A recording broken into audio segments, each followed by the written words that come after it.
waktu saya ini mendekati lebih dekat lagi, itu saya merasakan satu hentakan yang sangat kuat sekali. Sehingga pada waktu itu saya terlempar. Ketika saya ini mau masuk ke area laut tersebut, di situ saya mendengar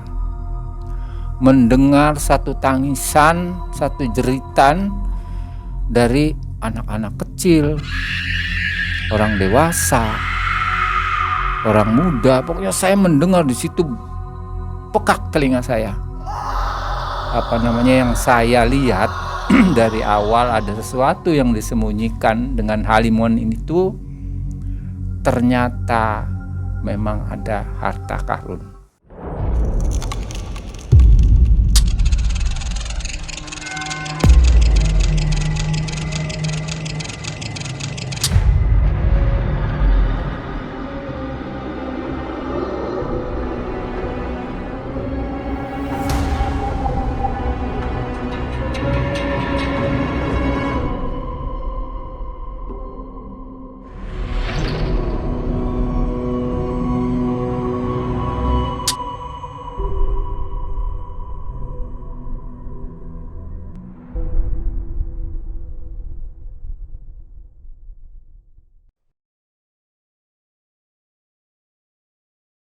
Assalamualaikum warahmatullahi wabarakatuh, sobat Malam Mencekam sekalian. Saya di sini Yudi, kita ketemu lagi di channel Malam Mencekam tentunya. Dan buat Anda yang baru mampir nih tiba-tiba ketemu channel ini, jangan lupa untuk dukung kami dengan subscribe dan nyalakan loncengnya.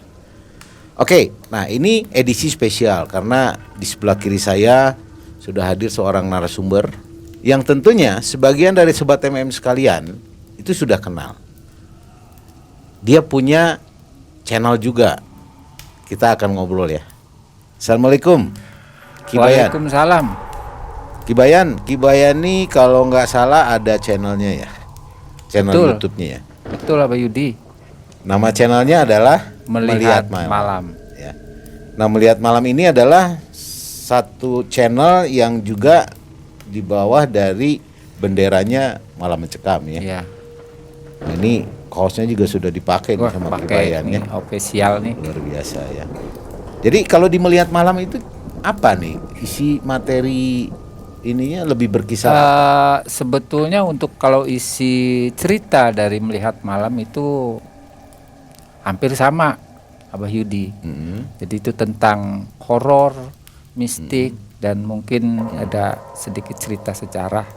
cerita sejarah. Iya. Berarti bobotnya lebih banyak ke sejarah ya. Ya. Sejarah di satu daerah, di satu tempat, di satu mungkin seperti tempat itu ya. Dan itu nanti akan diceritakan. Iya, berarti bisa lebih menambah informasi buat sobat Malam Mencekam sekalian ya tentang sejarah-sejarah satu tempat atau satu daerah ya. Iya, betul. Nah, sobat MM sekalian, Anda jangan lupa untuk mampir ke channel Melihat Malam karena di situ juga ceritanya tuh seru-seru ya, yang akan dipandu langsung oleh Ki Bayan ya, Ki Bayan. Iya, betul. Nah, Ki Bayan, terima kasih nih sudah jauh-jauh hadir ke sini. Walaupun kita satu payung, satu bendera ya. Iya. Tapi sebenarnya kita beda kota sebenarnya ya. Ya, Dan betul. Ki Bayan sudah hadir ke sini ke studio Malam Mencekam, luar biasa. Ini satu perjuangan yang patut kita hargai ya. Betul ya, Ki Bayan? Betul. Nah, Ki Bayan ini hadir di sini pasti ada mau bercerita nih. Pengalaman Ki Bayan ini. Ceritanya itu seputar apa nih Ki Bayan? Jadi begini Abah Yudi, kebetulan kita kan satu tim ya. Waktu kemarin kita ke Pangandaran, dan kebetulan pada waktu itu saya ingin menceritakan di lokasi tersebut. Oh iya betul. Tapi karena ada satu gangguan mistis yang kayaknya tidak memungkinkan, jadi terpaksa tidak saya lakukan di situ. Makanya ya. Iya betul, saya ingat tuh waktu itu kita berdua sebenarnya ya jalan ya di pantai itu ya, dan saya jujur saya nggak ngelihat apa-apa sih, nggak merasakan keanehan. Karena mungkin ya Ki Bayan lebih peka dengan hal semacam itu. Jadi saya juga ada heran loh, kenapa tiba-tiba muncul gitu. Benar ya, mungkin itu nanti bisa diceritakan ya Ki Bayan. Insya Allah nanti bisa saya ceritakan biar rentetannya supaya lebih jelas. Siap. Gitu ya. Oke, Ki Bayan tahan dulu ceritanya. Nanti kita akan ceritakan dari awal. Sobat MM sekalian, ini ceritanya pasti seru, bakal menyeramkan. Anda jangan kemana-mana, tetap di Malam Mencekam.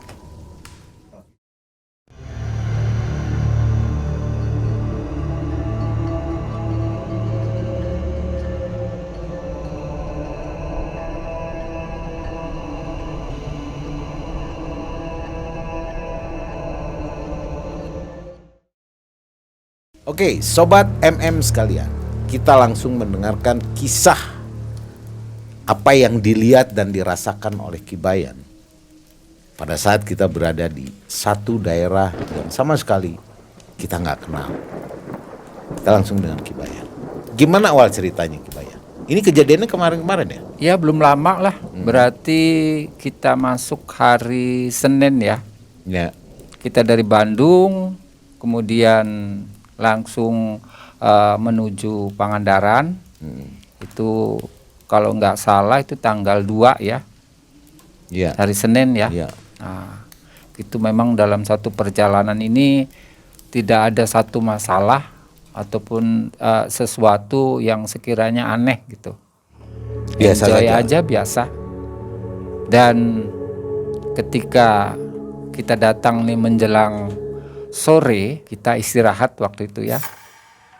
Dan menjelang paginya, pada waktu Abah Yudi ini ingin melihat situasi di pantai, dan juga di samping itu Abah Yudi ini butuh narasumber yang lebih banyak gitu. Akhirnya Abah Yudi pada waktu itu mengajak saya. Dan karena saya juga sangat suka sekali dengan suasana yang di pantai, akhirnya saya mengikuti apa yang Abah Yudi minta gitu. Dan kebetulan sebelum kita ini berangkat, itu ada satu kru ya dari MM yang kebetulan berangkat terlebih dahulu. Jadi kurang lebih sekitar pukul 8 ya kita menyusul pagi ya. Kita sampai di pantai. Pada waktu itu saya ini mencari. Ini kru MM yang namanya si Arfan ini di mana keberadaannya.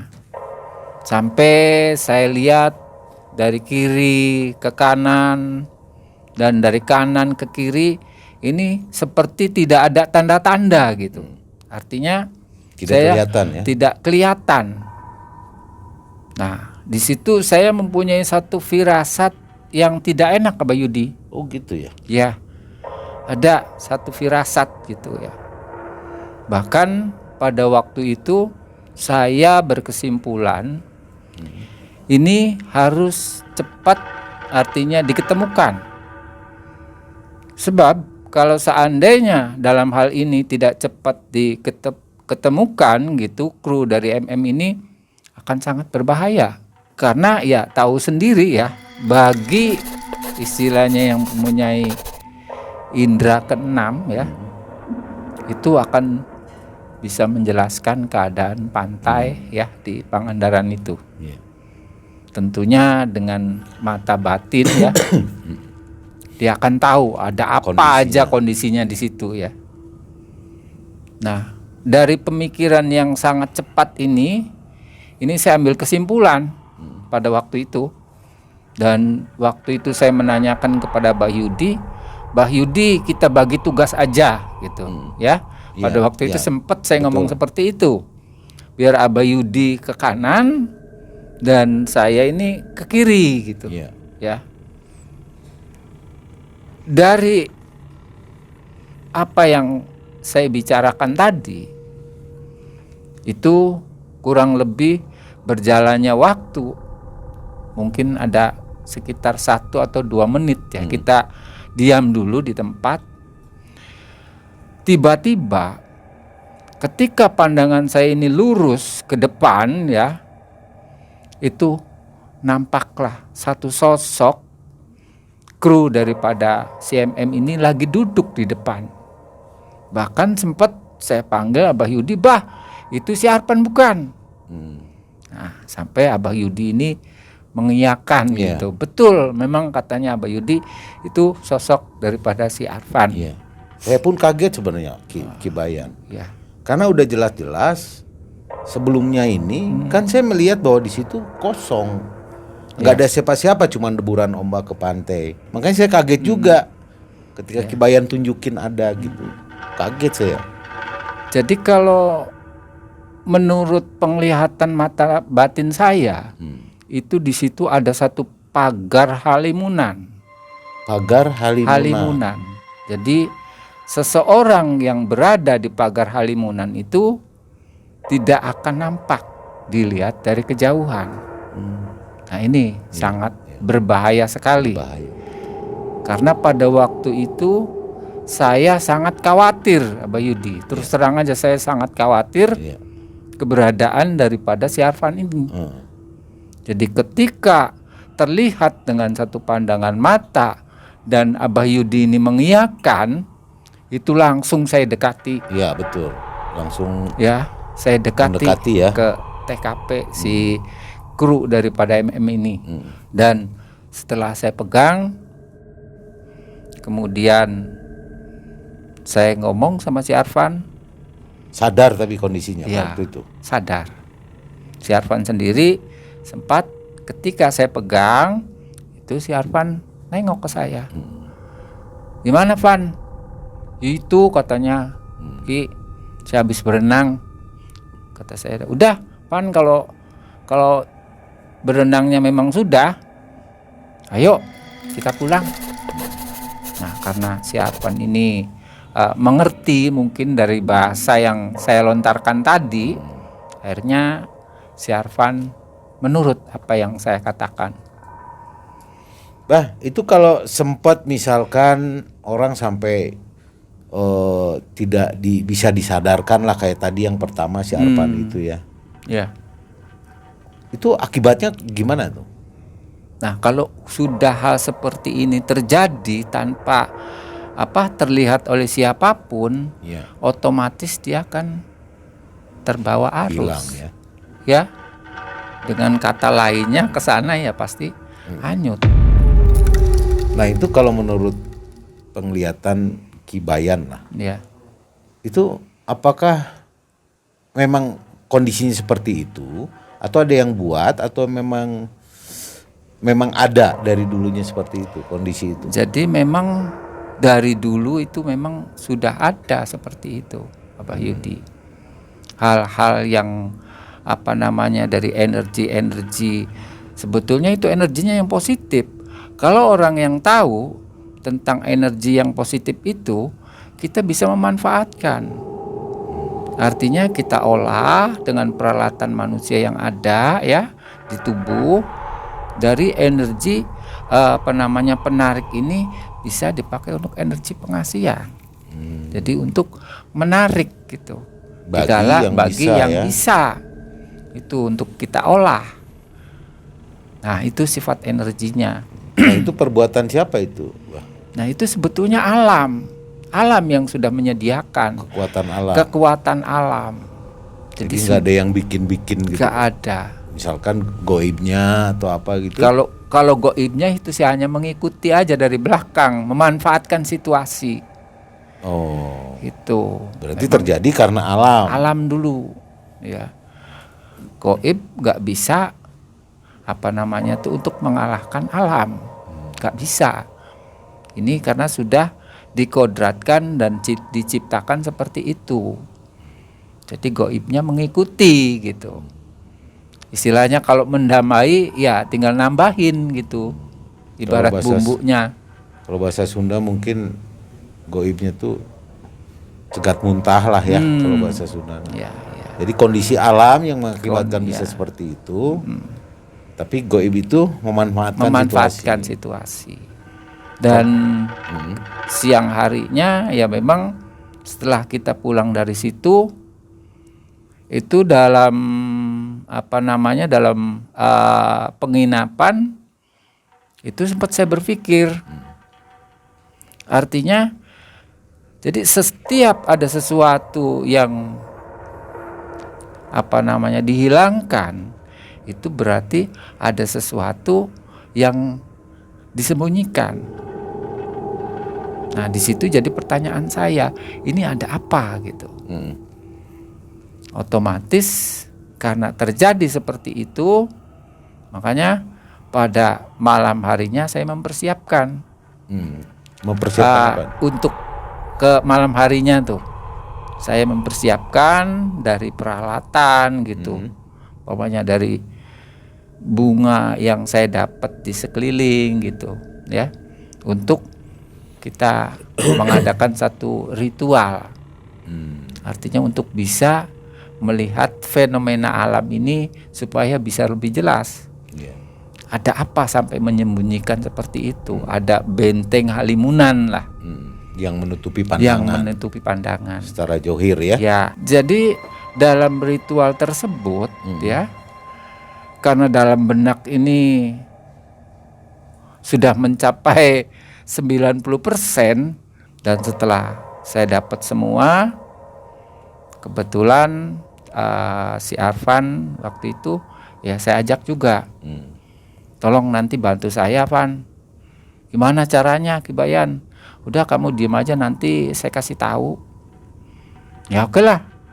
Akhirnya si Arfan ini dari kru MM ya, ikut dengan saya ketika pada waktu akan menjalankan ritual. Saya langsung berangkat ke bibir pantai. Dan saya pun mencari di mana gitu tempat yang sekiranya cukup untuk bisa duduk. Dan kebetulan di situ ada semacam kayak terbuat dari kayu, kayaknya untuk bisa berteduh dari panas dan hujan, dan kayaknya itu sangat cocok sekali. Sepertinya itu diperkirakan dari bibir pantai mungkin antara 15 sampai 20 meter ya. Dan pada waktu itu saya berpesan kepada si Arfan, Van, tolong, kata saya itu, nanti ketika saya ini ritual dan saya juga akan merogoh sukmo, tolong jaga diri saya supaya jangan ada yang mau ngajak ngobrol dengan saya. Gitu, jadi didampingin lah. Kamu jangan kemana-mana, Pan. Istilahnya kalau mau kencing ya sudah aja di situ, karena memang pada waktu itu gelap juga sih. Dah saya pesan seperti itu, maka mulailah saya menjalankan satu rogo sukmo. Memasuki menit ke 30, itu saya sudah mulai memecahkan raga. Dan ketika saya ini sudah memecahkan raga, itu sempat saya lihat satu rombongan daripada anak-anak kecil. Nah, si anak kecil ini seperti tahu dengan saya. Kok saya jadi kaget?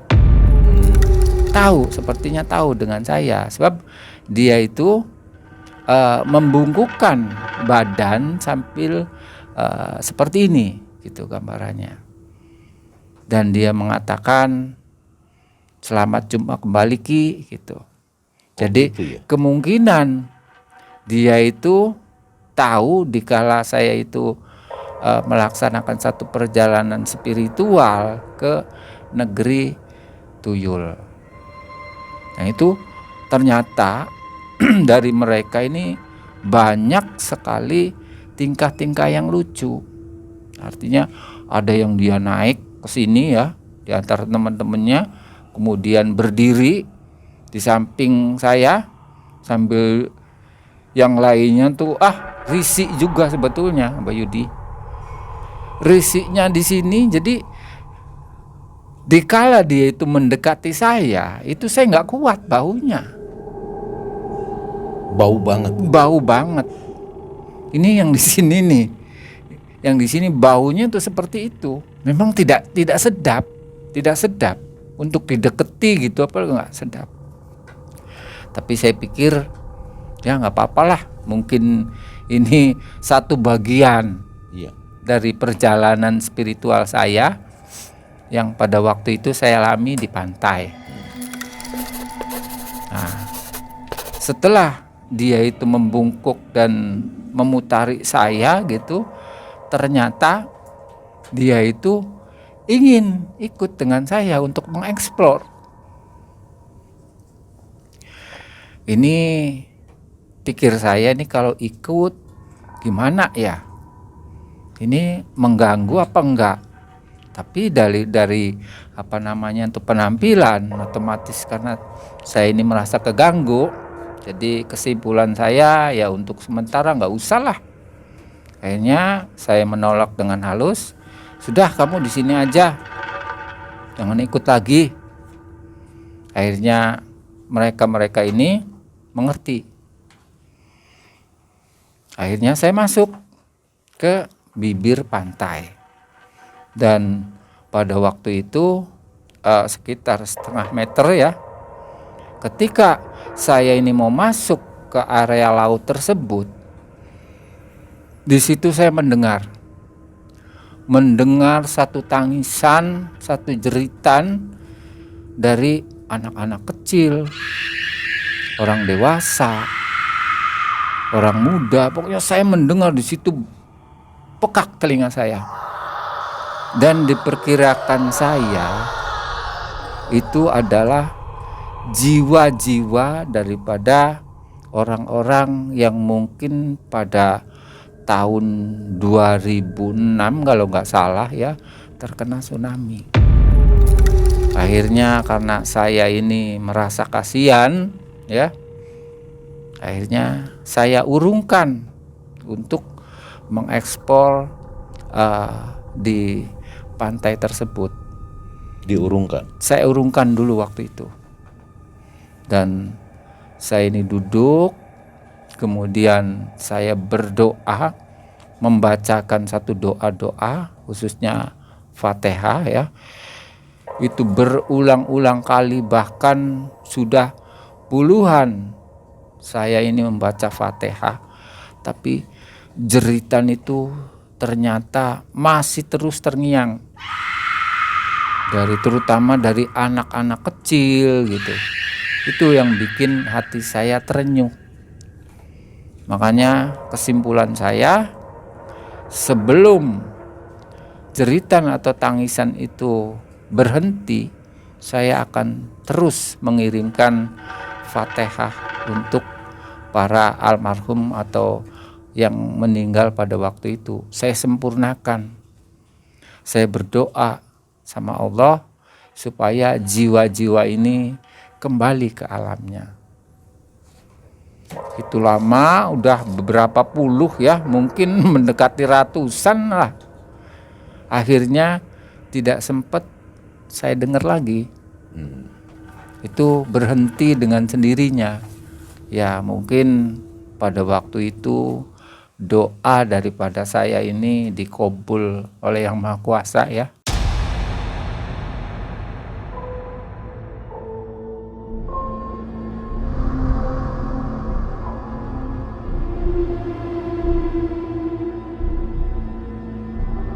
Di situ saya mendengar satu tangisan, satu jeritan dari anak-anak kecil, orang dewasa, orang muda. Pokoknya saya mendengar di situ, pekak telinga saya.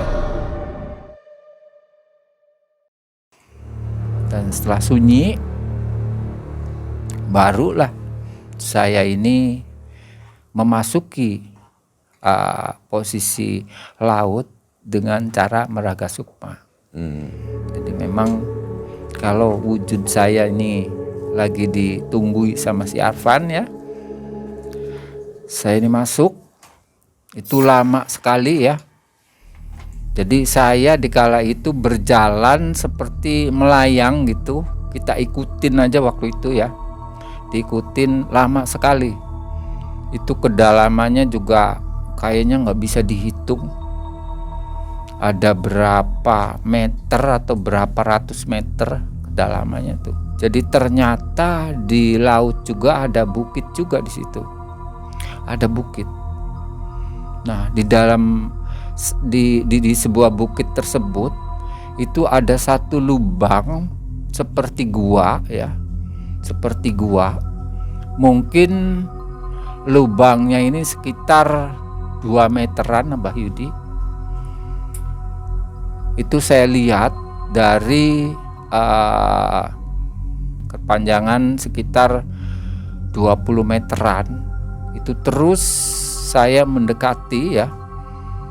Dan pada waktu dari jarak yang 20 meter terus mendekati ke jarak 10 meter, itu dari dalam gua tersebut terlihat oleh saya satu cahaya yang berwarna kuning ya. Itu berwarna kuning keemasan, dan saya juga sempat terperanjat. Ini dari sinar itu, barangnya atau bentuknya belum saya lihat, tapi sinar yang keluarnya ini sangat luar biasa, membikin hati itu apa ya namanya, entah sejuk entah senang gitu, yang jelas penasaran dari situ. Dan ketika waktu saya ini mendekati lebih dekat lagi, itu saya merasakan satu hentakan ya, satu hentakan yang sangat kuat sekali, sehingga pada waktu itu saya terlempar bahkan sampai ke bibir pantai. Nah, itu kekuatan itu sangat luar biasa sekali ya. Itu seperti angin ya, seperti angin tanpa terlihat wujudnya itu ada, tapi saya ini bisa merasakan gitu terpaannya ini. Itu sampai saya terlempar dan saya sampai keluar daripada bibir pantai. Cuma nggak sampai ke wujud saya gitu, artinya masih jauh lah, sekitar 15 meteran di wujud saya. Nah, dari situ saya berpikir, ini kenapa sampai pandangan mata sendiri ya, secara batin ternyata saya tidak bisa menembus. Dan karena pada waktu itu dari rombongan makhluk-makhluk kecil tadi belum belum pada pergi, memang posisinya masih ada di situ ya. Akhirnya saya coba bertanya kepada si makhluk tuyul tersebut, karena mungkin sudah bagi mereka dengan saya sudah saling mengenal ya dalam satu perjalanan spiritualnya ini. Akhirnya saya coba menanyakan. Nah, itulah tadi katanya Ki. Ketika saya menawarkan sama Aki, maka ya Aki tersebut bilang, sudahlah nanti, ya bukan apa-apa pikir saya, cuma saya tidak berani untuk mengucapkan karena baunya di sini saya nggak kuat. Cuma itu sebetulnya. Jadi dia menceritakan bahwa ada satu tempat, bahkan kami ini katanya sering lewat mondar-mandir di sekitar situ, ya ada penjaganya katanya. Mungkin Aki nggak melihat. Jadi para penjaga ini ada lapisan-lapisannya gitu. Si ini memberikan satu keterangan kepada saya. Jadi bertahap istilahnya untuk halimunanya di sini tuh.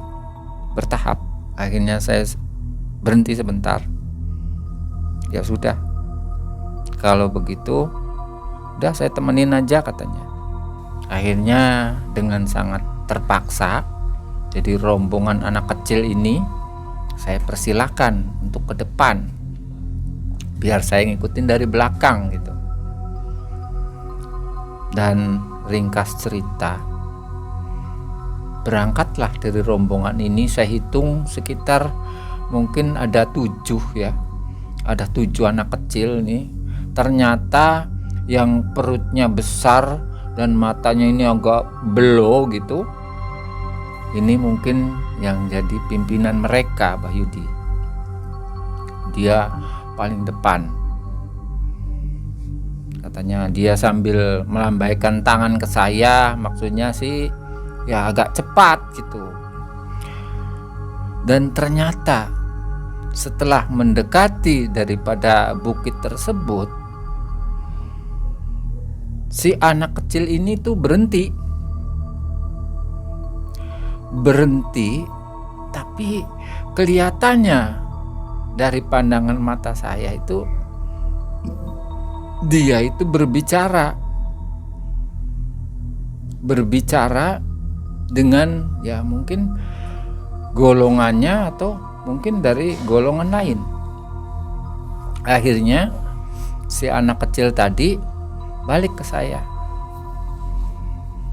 Ki, katanya, tadi saya sempat berbicara dengan penjaga-penjaga yang ada di sini. Dan anak kecil ini memberikan jaminan kepada saya. Artinya memberikan satu jaminan bahwa saya ini tidak bakalan macem-macem.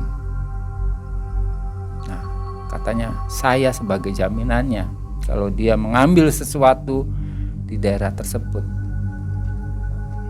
Setelah ngobrol dengan saya dan dia juga kembali lagi, saya ikutin pas di jarak sekitar 3 meteran. Kita ngikuti dari belakang, itu terlihatlah oleh saya. Terlihat pada waktu itu ada satu bentuk makhluk, ya.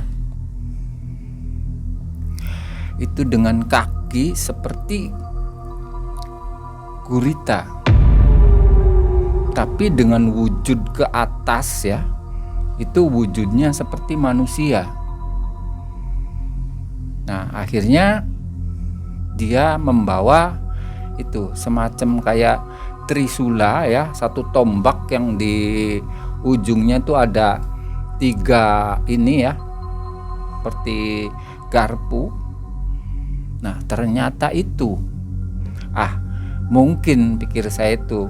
Jadi sewaktu saya ini menerobos masuk tanpa melihat, dengan satu kekuatan senjata yang dia punya, itu ternyata dari situlah saya bisa terhempas. Dengan menyorongkan senjata tersebut, itu saya sempat terhempas. Akhirnya saya baru mengetahui, dan saya juga merasa ngeri ya. Dia memandang saya, memandang gitu, kemudian entah apa yang dia bicarakan, saya nggak ngerti dengan bahasanya. Akhirnya saya coba berinteraksi dengan pemimpin anak kecil tersebut. Akhirnya saya baru tahu bahwa bahasa itu memberikan leluasa kepada saya untuk bisa melihat-lihat di sekitar bukit tersebut. Akhirnya dengan sangat senang pikir saya nih, ini mungkin bisa terkuak rahasia apa yang ada di dalam sini. Dan otomatis yang saya tuju itu tadi gua yang dari dalam itu mengeluarkan satu sinar yang berwarna keemasan. Nah, itu diikuti dengan ketujuh dari makhluk-makhluk kecil tadi. Saya masuklah ke dalam gua, dan betul juga dengan kelokan-kelokan kesana kemari ya, itu terlihatlah satu pemandangan yang sangat luar biasa dan belum saya lihat dimanapun yang ada di dunia. Jadi di situ ternyata tersimpan satu kekayaan, memang susah sekali untuk digambarkan. Jadi ternyata yang saya lihat dari awal ada sesuatu yang disembunyikan dengan Halimon ini tuh, ternyata memang ada harta karun. Dari situ baru istilahnya saya ini ada juga sebetulnya sifat iseng gitu untuk bisa ya ngambil ataupun apa gitu. Cuma dari anak kecil ini memberikan satu isyarat kepada saya bahwa apapun yang ada di ruangan ini jangan sekali-kali diambil. Dan akhirnya saya kembali. Dan saya kembali ke wujud saya sendiri. Dan kebetulan si Arfan ini sebagai kru MM memang dia patuh ya, dia menjaga fisik saya. Dan setelah dari situ saya pamit kepada rombongan para tuyul ini, dan saya cepet-cepet karena ini baunya ini nggak kira-kira ya, sangat menyengat sekali ya, sangat menyengat. Cepet saya permisi dan langsung nggak lama lagi langsung saya pulang ke penginapan. Nah, Ki Bayan, ini kan Ki Bayan sudah menceritakan kondisi yang penelusuran gitu ya. Ini otomatis nih dari sekian banyak sobat MM ini pasti jadi tahu nih. Ya. Dan bagaimana kalau misalkan ada yang menginginkan itu, malah berusaha untuk ke situ. Ya. Itu gimana, Ki Bayan? Kalau menurut saya, dari keadaan awal sampai akhir itu pertama ya ada penjaga. Ini penjagaannya sangat berlapis-lapis, ketat ya, sangat ketat sekali, nggak mudah. Kedua, ini pagar halimunannya ini juga berlapis-lapis. Kayaknya untuk manusia nggak memungkinkan. Itu juga saya bisa nyampe ke sana ada satu jaminan. Ada yang menjamin. Ada yang menjamin dari bangsa ini ya, bangsa tuyul tersebut, bahwa saya ini tulus hanya sekedar untuk bisa melihat. Itu aja.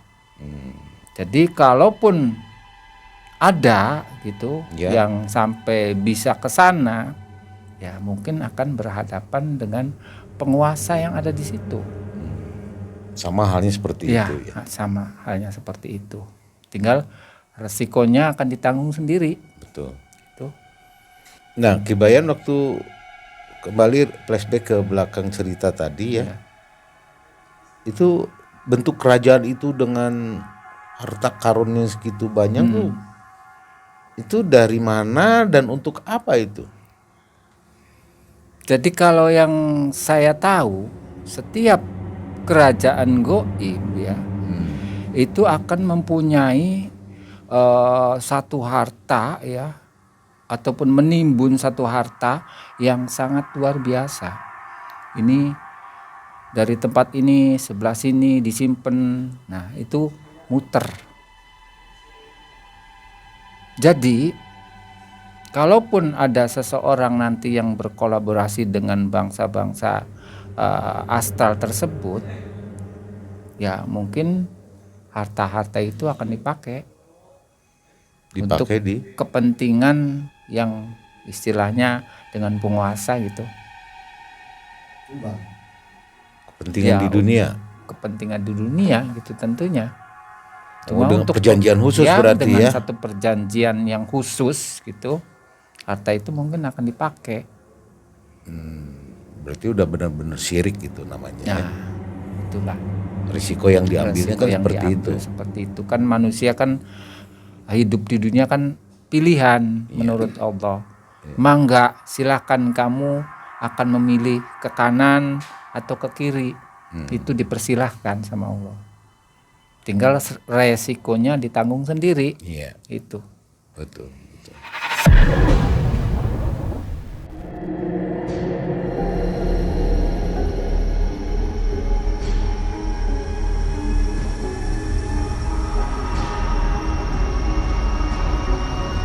Itu terlihatlah oleh saya. Terlihat pada waktu itu ada satu bentuk makhluk. Itu dengan kaki seperti gurita.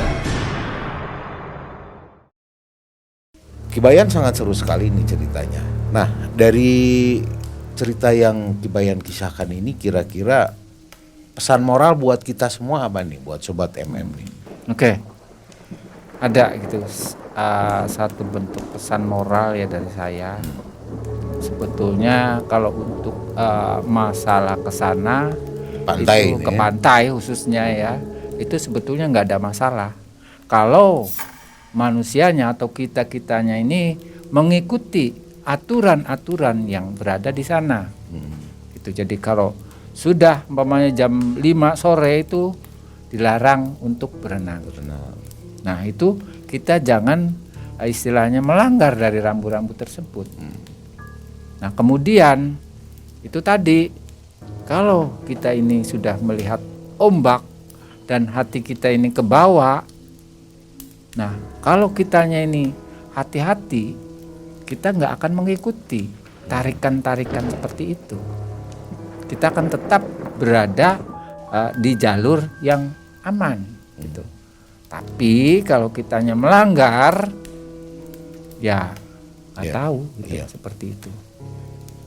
Nah tinggal ya itu tadi, silakan berkunjung ke Pangandaran, tapi ikuti aturan-aturan yang sudah diterapkan di sana. Insya Allah aman. Iya betul. Itu saya kira cukup itu sampai aja ya. Baik Sobat Malam Cekam, ini cerita yang penuh inspirasi dan banyak hal positif yang kita bisa ambil dari cerita Ki Bayan. Dan Pangandaran adalah pantai yang terindah. Kita patut bangga di Jawa Barat ada tempat seperti Pangandaran ya, dengan mengandung berbagai banyak kekayaan alamnya. Yang terpenting adalah kita tetap harus waspada. Pada saat kita berenang, kita harus mengikuti aturan-aturan yang kita tetapkan ya. Iya, betul. Jadi semoga video ini bisa memberikan hal-hal positif bisa kita ambil ya. Saya Yudi, Ki Bayan dan tim Malam Mencekam. Kita pamit undur. Assalamualaikum warahmatullahi wabarakatuh. Waalaikumsalam.